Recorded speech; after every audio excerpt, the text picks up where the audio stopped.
Guys, this is Porsche Taycan.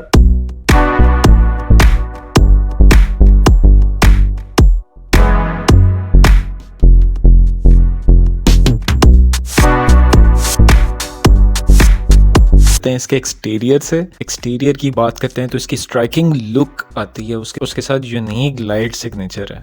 और अगर हम इसके फ्रंट और बैक की बात करते हैं तो ये काफ़ी लो और वाइड फील देती है आपको। और अगर इसकी हेडलाइट की बात करें तो हेडलाइट जो है वो 4 point day time running lights आती हैं और ये 3 डायमेंशनल ग्लास एलिमेंट्स के साथ बनता है। और जो इसके फ्रंट पे कैमरा आता है वो डिटेक्ट करता है आगे आने वाली व्हीकल्स को, जिस हिसाब से जो ऑपोजिट डायरेक्शन में आ रही होती हैं तो उस हिसाब से उसकी रेंज कंटिन्यूसली अडॉप्टेड रहती है।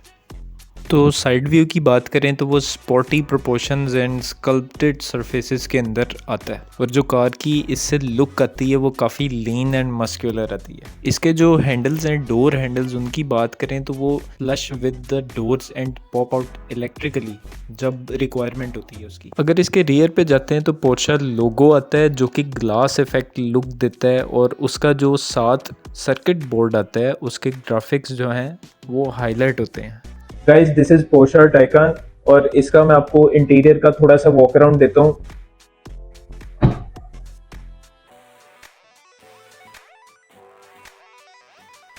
तो गाइज इसके इंटीरियर की हम बात करें तो ये 2 tone leather interior, smooth finish leather, black Bordeaux red आता है इसका कलर। और अगर हम इसके ड्राइवर एक्सपीरियंस की बात करें तो इसका जो ऑपरेटिंग सिस्टम है और डिस्प्ले कॉन्सेप्ट है वो डिज़ाइन किया गया ख़ास तौर पे ड्राइवर के लिए। जो फीचर इंफोटेनमेंट फंक्शंस आते हैं जैसा कि माई पोर्शा इन एप्पल कारप्ले, जो इंश्योर करता है मैक्सिमम ईज़ ऑफ यूज़ को।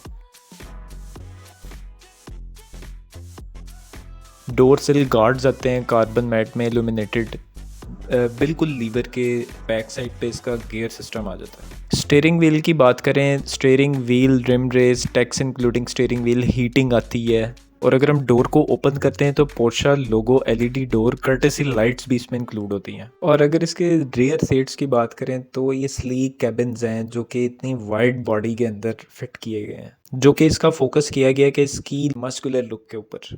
Model designation painted in exterior colour, जैसे ये 4S है पोर्शा और इसका sport chrono package including push to pass and track endurance mode भी इसमें आता है। And as you can see the light strip with Porsche लोगो।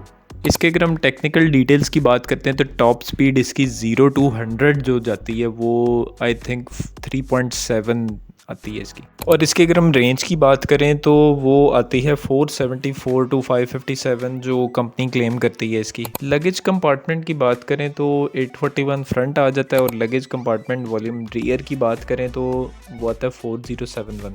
और अगर हम इसकी टेक्निकल डिटेल्स में जाते हैं तो इसकी लेंथ 4963 mm आती है। इसके बाद विड्थ इसकी 1966 मिलीमीटर आती है। हाइट इसकी 1379 आती है और व्हील बेस जो इसका आता है वो 2900 mm आता है। इसको अगर हम कन्वर्ट करें इंचज़ में तो वो आप कैलकुलेट करके चेक कर सकते हैं। तो गाइज़ इसका जो चार्जिंग टाइम अगर हम चेक करें तो वो 18 मिनट्स आता है और रेंज मैंने आपको इसकी बता दी है। और गाइज़ अगर हम इसके पोर्शा एक्टिव राइड की बात करें तो वो ऑप्शनल एक्टिव राइड आती है जो कि अपना पार्ट प्ले करती है, बैलेंस करती है कंफर्ट को और एजिलिटी को नेक्स्ट लेवल पे। और जो इसका सिस्टम है वो जनरेट करता है व्हील स्पेसिफिक टेंसाइल और कंप्रेसिव फोर्सेस जब रिक्वायरमेंट होती है और अलाउ करता है कि वो कॉम्पनसेट करे बॉडी मूवमेंट्स को, जो कि इंक्रीज़ करता है उसकी स्पॉटीनेस को।